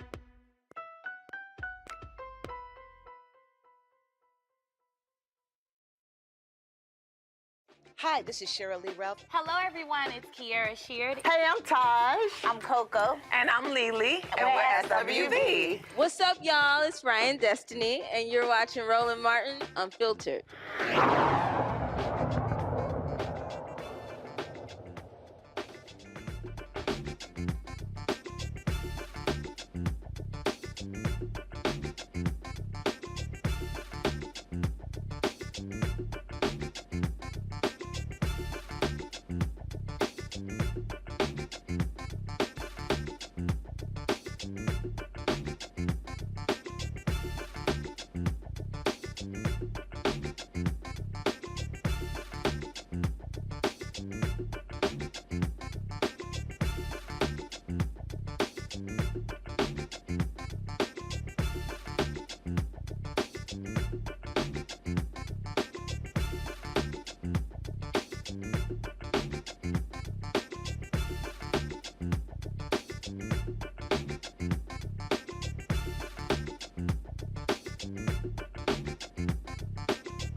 All right, we're keeping it black today. I'm representing Dillard University, and I had to wear my rock deep kicks. So we had Rock Deep Global on the show, and so I had to wear these as well. So glad to be back. All right, y'all, Florida is always Florida. And you know there's always crazy stuff happening there. As I said a little bit earlier today, House there passed 6-week abortion ban. We already had Nikki Fried booked. She's, of course, here, the Florida Democratic Party, formerly a state official there. Nikki, glad to have you back. This is one of the most restrictive laws there. Ron DeSantis has made this his mission. He is trying to do everything he can to be as hardcore right-wing to set up his presidential run. Nikki, can you hear me? Yep, I can hear you. Yeah. Like I say, he's doing everything he can to be as hardcore right-wing to set up him running for president. Yeah, on the backs of Floridians. I mean, we are seeing every single day here in our state that he is going more and more extreme to run for president. And unfortunately for him, he's going to lose. He's not going to even get the nomination. He can't take on Trump. His policies are hurting people, are not, approved by 75% of Floridians. Did not want a 6-week abortion ban, yet he is shoving it down our throats. And we know that women are going to die. Disproportionate women of color are going to be harmed by this piece of legislation. And it is one of the most extremes in the nation. Not only preventing women access to health care and reproductive health care, but it also criminalizing doctors and women who may have access to abortion after the 6 weeks.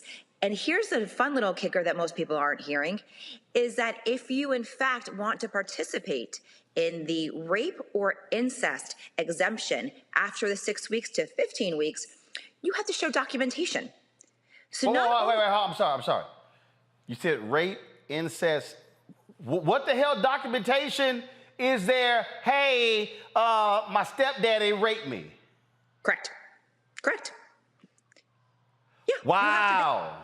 You have to show paperwork that you went and reported the crime or did something of that nature to show that you in fact. So not only did you get raped once, but now you're going to get raped a second time by having to go through this emotional trauma once again in order to terminate a pregnancy that was unwanted. One of the things I keep trying to explain to people is what happens when people don't vote, when they sit on the sidelines. And we saw that in the last election there as well. And so you now are running the party. And that is it. It's an arduous task trying to rebuild the Florida Democratic Party because so many people have just simply given up. And what I just keep trying to explain to people is that if you sit out elections, do understand somebody's going to win.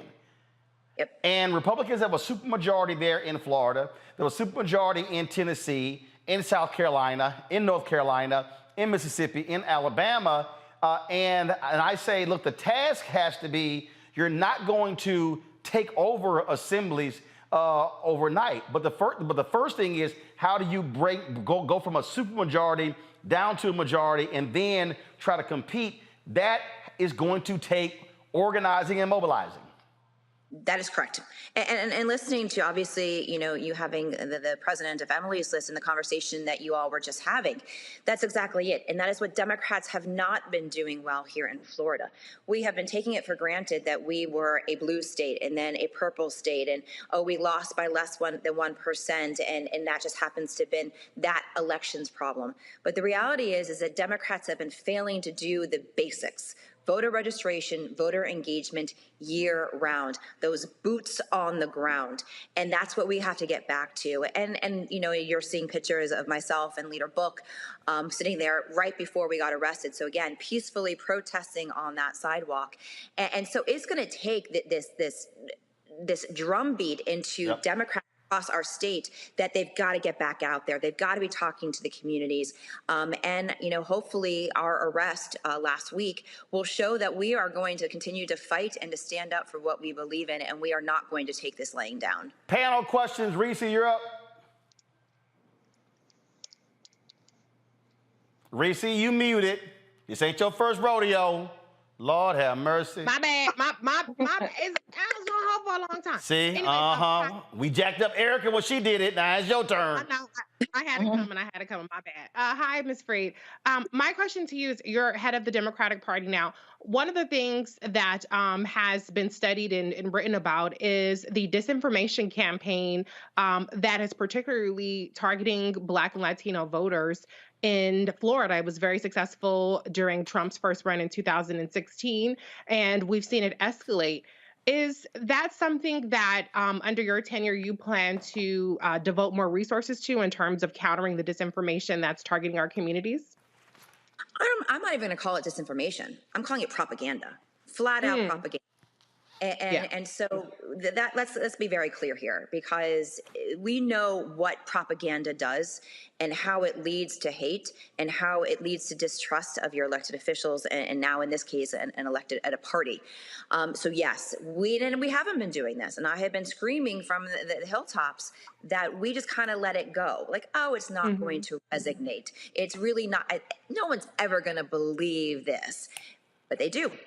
And so, yes, there is going to be, it is a new day. When I got elected on February 25th, this is a new day. I fight back hard, and we are going to be putting resources into our Black and brown communities like we haven't before, and making sure that we have a statewide rapid response team, making sure that we are not only just using mainstream media, but more importantly, all of our Black-owned radio, TV, podcasts, print, and to get into those networks ASAP. We cannot let that propaganda stick, and then we have to spend so much more time and resources afterwards. Look, people ask me all the time, they're like, man, people come on your show, you interrupt. I'm like, if you lie, I'm going to stop you in your tracks. You don't let folks lie and then go, oh, we'll do a fact check later. You must be done in real time. Greg Carr. Thank you, Roland, and thank you, Ms. Freed. I'm going to follow up with what Reese asked you and talk about the politics. I mean, clearly Ron DeSantis is not going to be president of the United States. I mean, he's going to find out when he's not ready for primetime tour starts. But they're in Florida. You know, how important is it for the Democratic Party to not try to tack to this imaginary center, but to move farther left? I'm thinking about what happened in Milwaukee, of course, with Janet Protasiewicz. And, you know, embracing the whole, you know, question of right to terminate a pregnancy. You know, in addition to investing in Black and brown communities, how important is it to embrace the old school politics and articulate a very clear vision that isn't an attempt to chase these imaginary voters, white nationalist voters who were never coming to the Democratic Party? And how important is it to kind of gin up the base by appealing to the base? 1,000% has to be done. And that is, you know, realistically why we lost. I will never give credit to Ron DeSantis by winning 19 points. Democrats lost by 19 points. We didn't energize our base. We gave them no reason to vote. They were not enthusiastic about the candidates. They were not enthusiastic about what we were doing. We weren't talking about the issues that were on their minds. And so it is important that we go back to the basics of everything. That is grassroots, that is door knocking, that is talking about the issues that the people actually want us to talk about, and energizing them and getting them excited. I talk to people in our Black communities and our Hispanic communities and our youth. I mean, I was even on the University of Florida campus last week asking our college kids, why are we seeing these walkouts everywhere else across the entire country? Why, in fact, when Roe went down, did we see 300,000 women register to vote in Texas, and yet we saw none of that in Florida? And the consistent drumbeat was, you guys gave us no reason to come out and vote. You know, and of course, you know, I had a primary and it didn't go my way. But we had a candidate who was older and wasn't as exciting for the base to come out and support. So yes, going to the base, getting them exciting, fighting candidates, emboldening our youth who is making, you know, democracy a top priority for them. We've got to make sure that we're emboldening them, that we're empowering them, and that we are going to our base. But of course, our base isn't big enough right now to make sure that we win elections. So we have to go to the base, and we have to make sure that we're talking to now almost 1/3 of NPAs make up our state. I know full well, as you all do too, pendulum swings in two directions. And in order for the pendulum to start swinging back, you need a force of energy to force it. We, as the Democratic Party, are going to be that energy and that source. And we're going to pull it back, and we're going to pull it back faster than people had originally anticipated. They have gone so extreme that it's going to be easier to capture the excitement on the base because they are taking away rights. Every single day that the legislature is passing something, every single day that Ron DeSantis opens his mouth, he is taking away rights and not protecting the people of our state. Lauren. Hey, thank you for taking my question. I just wanted to know what your theory was, Ms. Freed, on what happened to the Florida Democratic Party. I mean, in 2018, Andrew Gillum came so close to beating DeSantis.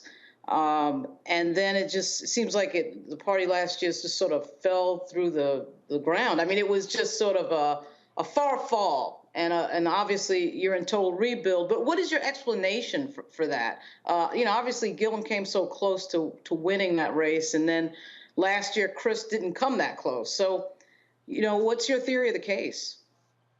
Yeah, so, in that same year that Andrew came within 33,000 votes, I won. I won as our Commissioner of Agriculture, the only statewide elected Democrat that year, and only the second to have been elected in almost 30 years.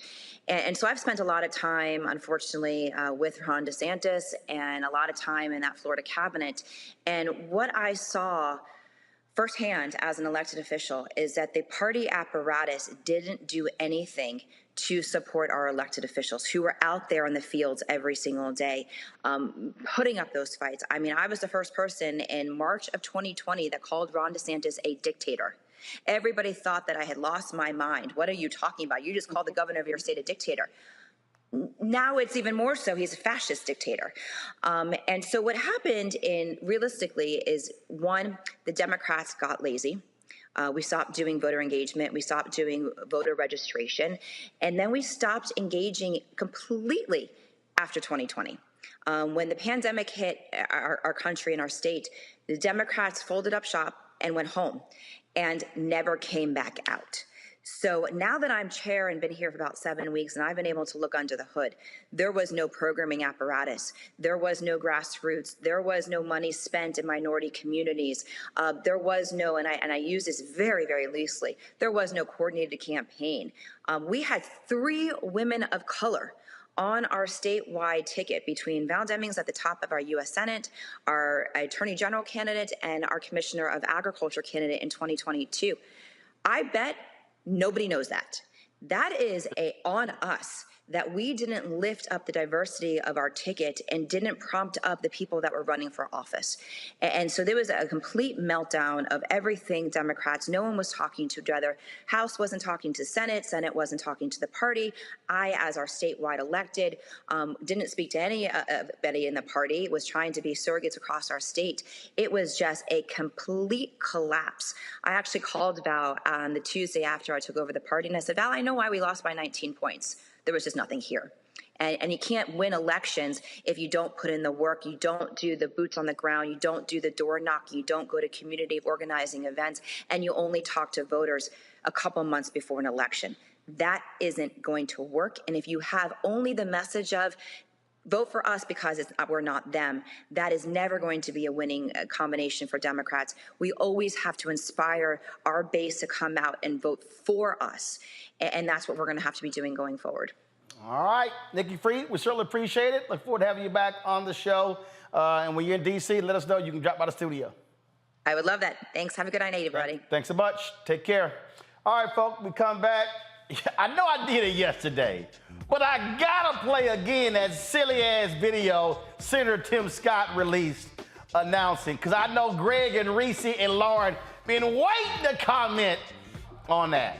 And I gotta play some for y'all of Representative Justin Jones schooling them on the Bible on the floor in Tennessee. Y'all know what y'all watching, the blackest show in America. Roland Martin Unfiltered right here on Black Star Network. Support us in what we do. Download the app, Apple phone, Android phone, Apple TV, Android TV, Roku, Amazon Fire TV, Xbox One, Samsung Smart TV. And why should you support us with your dollars? Because ain't nobody else rocking an HBCU shirt, wearing some black-owned tennis shoes. Y'all know how we do it. Check your money orders, P.O. Box 57196, Washington, D.C. 20037-0196. Cash App, $RM Unfiltered. PayPal, R Martin Unfiltered. Venmo is RM Unfiltered. Zelle, roland@rolandsmartin.com. roland@rolandmartinunfiltered.com. I'll be right back. We feel the hidden impacts of climate change that land harder in Black, brown, and Native communities. Not many people talk about it because they clearly don't know our lives. But with President Biden's landmark infrastructure and climate plans, our issues are finally seen. Removing lead pipes means we know our water is safe. Cutting carbon pollution helps our kids breathe easier. 1.5 million new jobs means stable work in communities. The impact we need. Right now. Lost my daughter. I didn't know where she was. So I had to figure out how to survive, how to eat, how to live. I don't want to go into the details because she's here, first of all. She may not want me telling that story. But possession of her, the family broke down, fell apart. I was homeless. I had to figure out, I didn't have a manager or an agent or anybody anymore, and I'm the talent. So I got to figure out how to be the agent. I had to figure out, how does business work?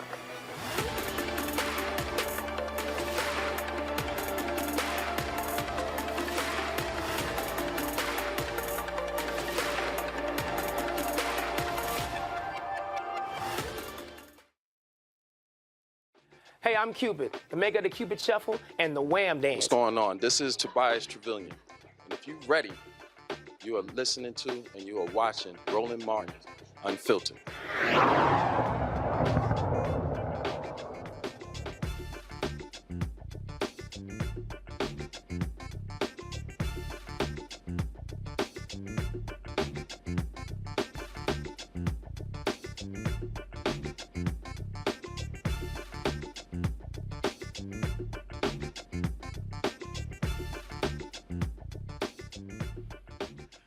All right, if you're a white man trying to quote the Bible, don't do that with nobody black who been raised in the church, because it ain't gonna go well for you. This was today in Tennessee. I saw the clip. I had to play it. I ain't got no reason to play it, except I can. Hit play. Representative Reagan, do you believe that it is racist to prohibit concepts on systemic racism in the history of America? Chairman Reagan. Thank you, Mr. Speaker. Once again, my belief is in God. I settle other things with facts and data. The fact of the matter is, sir, this bill is not racist. It is not unconstitutional. Representative Jones. We keep bringing up God, but God says in Isaiah 10, woe to those who pass unjust laws that hurt the poor and rob them of their rights. And so stop using God to justify your bigotry. Stop using God to justify hatred and racism. Stop using God to put a... Jones. You were out of order. That's called smacking that ass. That's what I don't know why they keep trying that, brother. Reese, I don't understand why they keep trying him. He gonna embarrass him. You know, they sitting there like, dang, he back. I love it, love it, love it. And the crazy part about it is, most people would not even have a clue who he is, but for the fact that they did this completely racist, fascist stunt to get him out of the assembly. And now they can't even expel him again. So he can really let them have it over and over and over again. They can't do nothing but be salty and cry like a bitch, like how they were on that tape. And you know, it burns them up inside every time he talks. I am 100% here for it. Oh, absolutely, absolutely. Okay, now I told y'all last hour, we didn't play it earlier, but when I heard silly ass white nationalist, spoiled ass rich kid, no talent, used to be a bow tie wearing punk ass Tucker Carlson, sit here and actually try to talk about Malcolm X in reference to Justin J. Pearson, I said, you have got to be out your white nationalist mind. Play that bullshit. Justice. Justin Pearson has changed quite dramatically, as you can see. He transitioned from a crypto white kid into the modern incarnation of Martin Luther King Jr. himself. It's remarkable, really. But he's not alone in that. You see this all the time. Everybody in the Democratic Party wants to be Martin Luther King at this point. Even Joe Biden, who during the famous March on Washington was enjoying the many benefits of life as a college student in a racially segregated state. Now, he's MLK. They all are. But you got to ask yourself, as long as we're mimicking civil rights leaders who died almost 60 years ago, why not some variety? You never see politicians transition into, say, Malcolm X. Why is that? Maybe because Malcolm X didn't talk like a sharecropper. He spoke dignified standard English. He wasn't running a shakedown racket to fleece guilty white liberals. Malcolm X had self-respect, so he despised guilty white liberals, and he said so. He believed in self-improvement. He knew who the enemy was. So maybe it's not surprising that Malcolm X is not a popular transition choice in 2023. Al Sharpton, by contrast, is increasingly popular, especially now that he's skinny and has a paying job. Sandy Cortez of Westchester recently pulled off a double transition. Not only did she change sexes, Al Sharpton identifies as a man. All right, see right here, y'all. If there was a segment of this show right now, it would be called This Motherfucker. Go ahead, Greg. No, man, you know, it's funny how these things converge. Malcolm X, born in Omaha, Nebraska. I'm sure you remember Ernie Chambers, who for many years was the only non-white member of the state Senate in Oklahoma. Nebraska. I'm sorry. Thank you. Nebraska. Thank you. And oh, yes, that's right. Thank you. Thank you, Roland. Looking at young brother Jones, you know, and as you say, Reese, nobody would have known. Well, very few people, political wonks would have known. Laura Victoria Burke would have known, but the general public wouldn't even have known who those two young brothers were. Now, what they are guaranteed from now on is bully pulpits. Mm-hmm. And so when this white boy is drugged through the mud, this 74-year-old white man from North Carolina who was attempting to say he represents God, he will now be embarrassed. And, you know, whether they ever pass a bill or not in the legislature, like Ernie Chambers did for many years in Nebraska, you've now got two young people who will set fire to everybody in the legislature. Now, contrast that with Tucker Carlson, as you said, a real excellent example of affirmative action.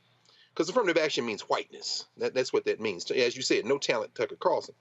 The irony is, I guess, if he were in the legislature and one of them would question him and say, sir, so are you calling Martin Luther King someone who didn't speak the King's English?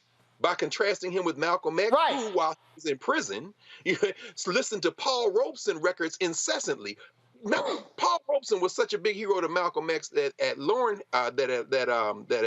Hansberry's funeral, when Malcolm came to the funeral and saw Paul Robeson sitting there, he was so intimidated by the fact Robeson was there. I think it was Ozzie Davis. He asked, do you mind introducing me to Paul? So my point is that we speak in all kind of ways. And right. Tucker Carlson think he's being cute. What you really just did is say that Martin Luther King speaks like Pygmy Markham. Right. He was saying MLK spoke like a sharecropper. Oh, we knew exactly what the shade there was. And let's just be real clear, Tucker. You talk about how Malcolm X spoke. Your ass don't agree with Malcolm X on nothing. So don't be trying to sit here and all of a sudden, who speaks the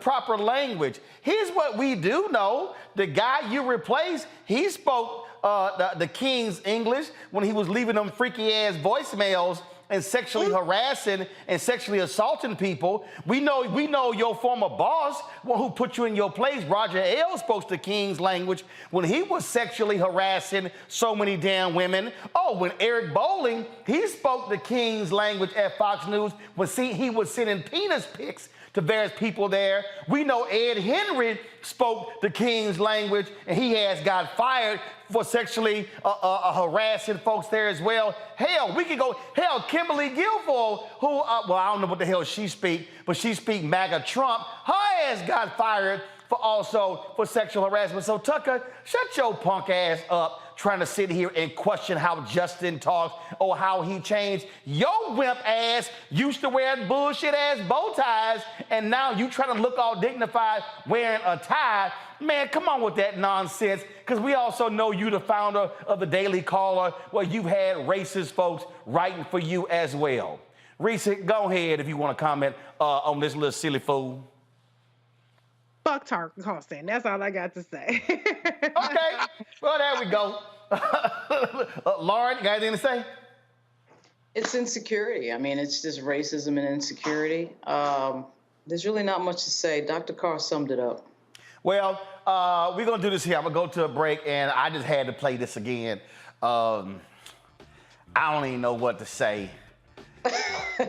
I don't know how you could be a black man and announce you running for president and you open your campaign at Fort Sumter.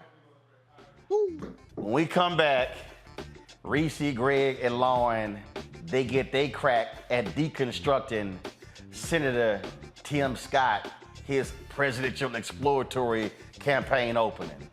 Ooh, y'all definitely want to tune in for this one. Back in a moment.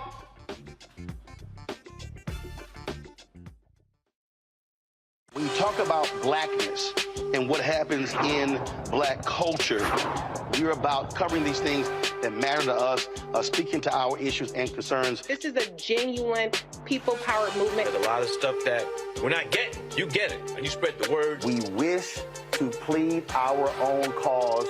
Too long have others spoken for us. We cannot tell our own story if we can't pay for it. This is about covering us. Invest in black-owned media. Your dollars matter. We don't have to keep asking them to cover our stuff. So please support us in what we do, folks. We want to hit 2,000 people, $50 this month, raise $100,000. We're behind 100,000, so we want to hit that. Y'all money makes this possible. Checks and money orders go to P.O. Box 57196, Washington, D.C. 20037-0196. The Cash App is $RM Unfiltered. PayPal is R Martin Unfiltered.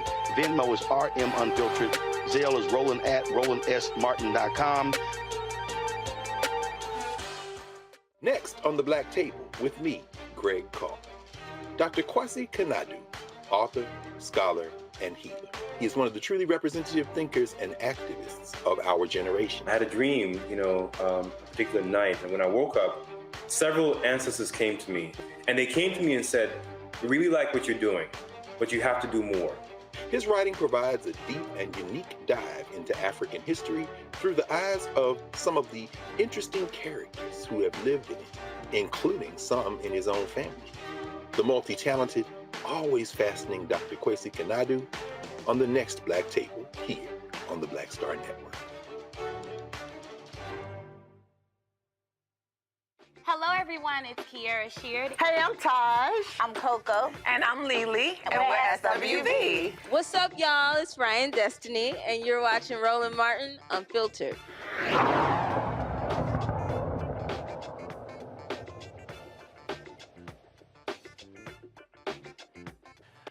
The law yesterday, y'all, I talked about this little video here.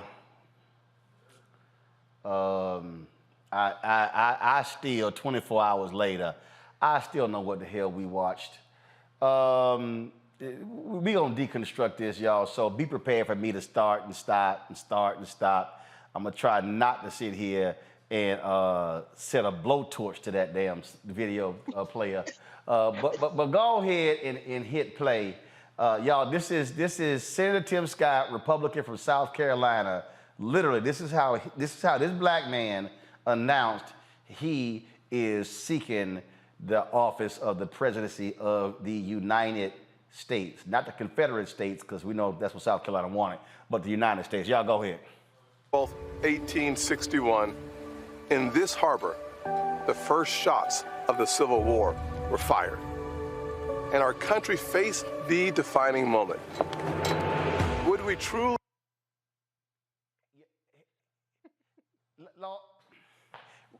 Lauren, his ass couldn't even say what the defining moment was. He just said the defining moment. Right. You know what? I don't know what to say about Tim Scott anymore. I think, at the end of the day, it feels like some sort of odd defense mechanism. I feel like he's grown up sort of accommodating in his mind what he's had to do to please and placate white people around him. And there's just some sort of weird personality adjustment that goes on with that. I think we see it with Clarence Thomas as well. You realize that the greater society does not like the group that you're in and has not liked the group that you were in for 400 years. And you're making an adjustment for that. I mean, that's the best I can come up with for Tim Scott. Obviously I'm not a psychiatrist, but I just feel like The only time I've actually seen him really make a political reaction that sort of made sense in terms of who he is as a black man in America is when Walter Scott was killed on video. Yeah. Scott, no relation, of course, the man that was shot in the back 6 times by a cop, and then he got all outraged with Lindsey Graham. That was about it. But this video, this presentation is really, you're talking effectively to white racists in this. You're messaging. Hold on. Wait, we ain't done with it. Hold on. I'm gonna play a little bit more of it, y'all. Go ahead, play it. We be one nation under God, indivisible with liberty and justice for all.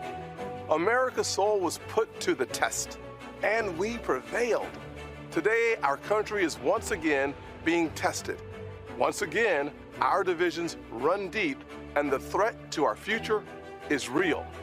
Joe Biden and the radical left have chosen a culture of grievance over greatness. Stop. Right. Reese, hold on, Reese. So the Democrats, Reese, have chosen a culture of grievance when is Tim Scott's party that defends Confederate monuments, and they whine all day about how conservatives getting attacked, conservatives getting canceled, when they literally are the party of January 6th? Right. You know, Republicans is always on opposite day. You know, always April Fool's Day, because nothing they say ever makes any damn sense. This is the party of banning books, of banning drag shows, of banning everything but AR-15s. They would have your ass be a slave, Tim Scott. So I'm very confused by this little Confederacy Union thing going on, because yo's party, even though the names have switched, are on the side of the Confederacy. Yo buddy down there in Mississippi, Tate Reeves, calls this Confederate Heritage Month. So it's really, really, really, really weird that he is talking about indivisible justice for all, soul of the country, when the soul that you are trying to represent is white nationalism and white supremacy, boo. All right, we ain't done. Press play. Listen. Promoting victimhood instead of personal responsibility, and they're indoctrinating our children to believe we live in an evil country. And all too often, when they get called out for their failures, they weaponize race to divide us, to hold on to their power. When I fought back against their liberal agenda, they called me a prop, a token, because I disrupt their narrative. I threaten their control. They know the truth of my life disproves their lies. What the hell do you threaten? I mean, you're the junior senator of South Carolina. All you do is follow Lindsey Graham around like a little puppet, and you the one who killed the George Floyd Justice Act. Hello. Press play. See, I was raised by a single mother in poverty. The spoons in our apartment were plastic, not silver. But we had faith. We put in the work, and we had an unwavering belief that we too could live the American dream. Tim, how many broke people in South Carolina? How much money does your state get from the federal government? Tell us about the condition of schools in South Carolina. Please tell us about the conditions of African Americans in South Carolina. Please tell us how, under Republican rule, black people are so wonderfully great in South Carolina. I'll wait. Press play. I know America is a land of opportunity, not a land of oppression. I know it because I've lived it. That's why it pains my soul to see the Biden liberals attacking every rung of the ladder that helped me climb. If the radical left gets their way, millions more families will be trapped in failing schools, crime-ridden neighborhoods, and crushing inflation. He just said, Greg, that the liberals attacked every rung of the ladder that made me successful. Which party wants to cut food stamps? He said his mama was in poverty, okay?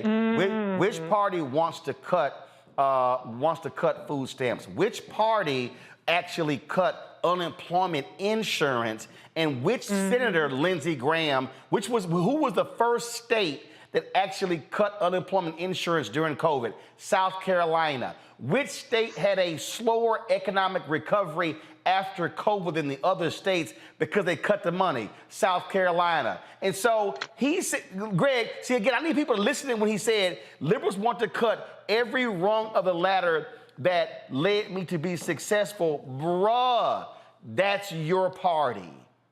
Play it out, and then, Greg, I want you to respond. Go. On my watch. This is personal to me. I will never back down in defense of the conservative values that make America exceptional. And that's why I'm announcing my exploratory committee for President of the United States. I will defend the Judeo-Christian foundation our nation is built on and protect our religious liberty. I will stand up to communist China and restore opportunities for hardworking Americans to thrive and prosper. I will fight to give every parent a choice in education so their children have a better chance in life. I will defend our borders and our neighborhood streets, and I will protect our most fundamental right, the right to life itself. I bear witness that America can do for anyone what she's done for me. But we must rise up to the challenges of our time. This is a fight we must win. And that will take faith. Faith in God, faith in each other, and faith in America. God bless our United States of America, and God bless you. The reason why this is one of the most brain dead ads I've ever run is that the Confederates never lost Fort Sumter. Fort Sumter literally was the beginning of the Civil War because the white folks of South Carolina wanted to keep people like Tim Scott in slavery. And you literally are opening your campaign at what should be the land of domestic terrorists. Let me say it again, everybody who's listening. Let me say to anybody who's listening, if you go over to Germany, do you know how they treat the camps where Jews were killed?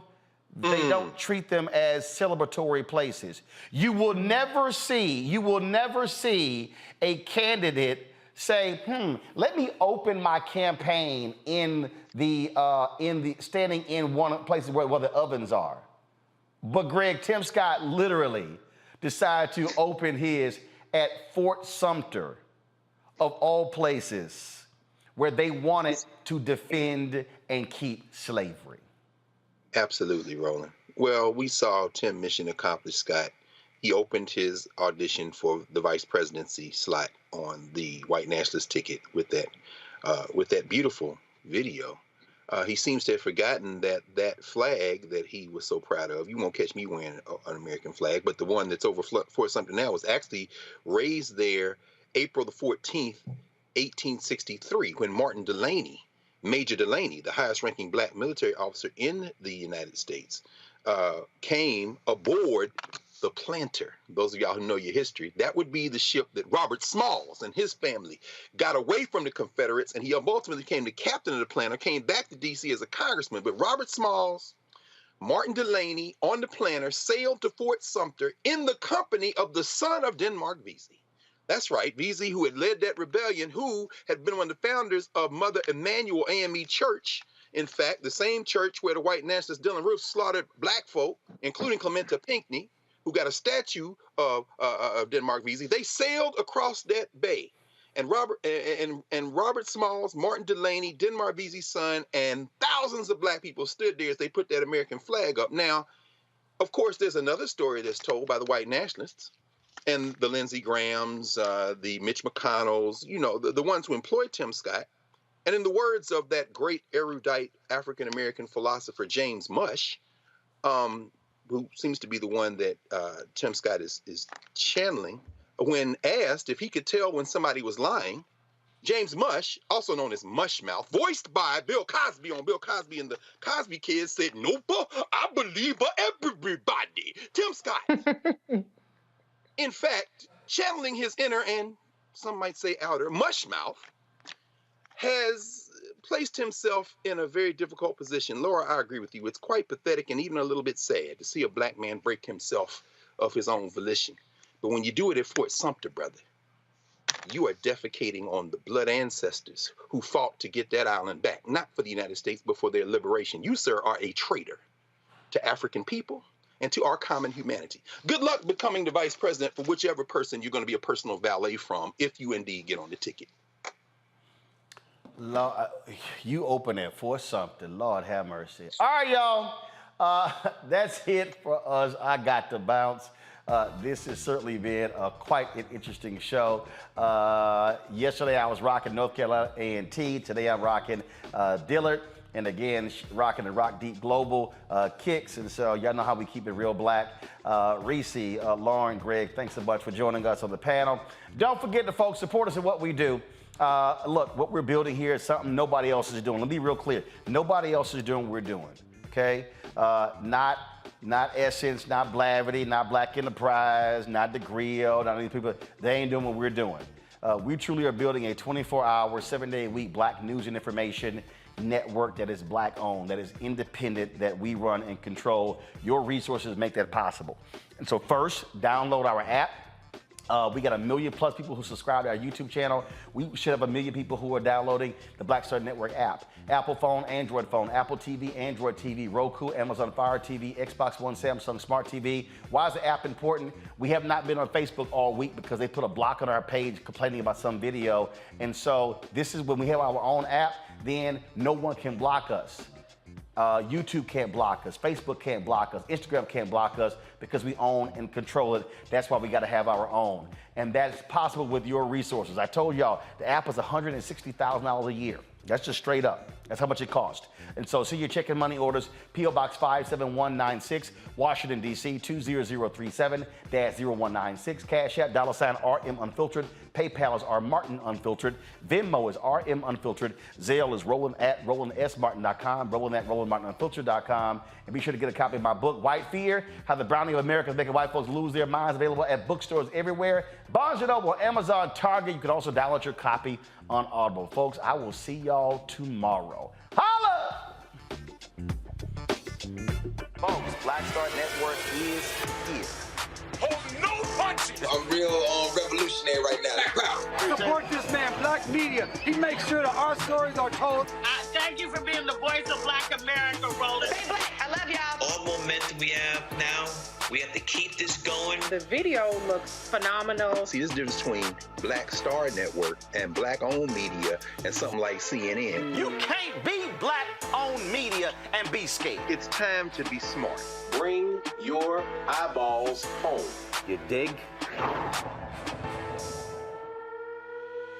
Pull up a chair. Take your seat at the Black Tape with me, Dr. Greg Carr, here on the Black Star Network. Every week, we'll take a deeper dive into the world we're living in. Join the conversation only on the Black Star Network. Hi, I'm Dr. Jackie Hood Martin, and I have a question for you. Ever feel as if your life is teetering and the weight and pressure of the world is consistently on your shoulders? Well, let me tell you, living a balanced life isn't easy. Join me each Tuesday on Black Star Network for A Balanced Life with Dr. Jackie. We're all impacted by the culture, whether we know it or not. From politics to music and entertainment, it's a huge part of our lives, and we're going to talk about it every day right here on The Culture with me, Faraji Muhammad, only on the Black Star Network.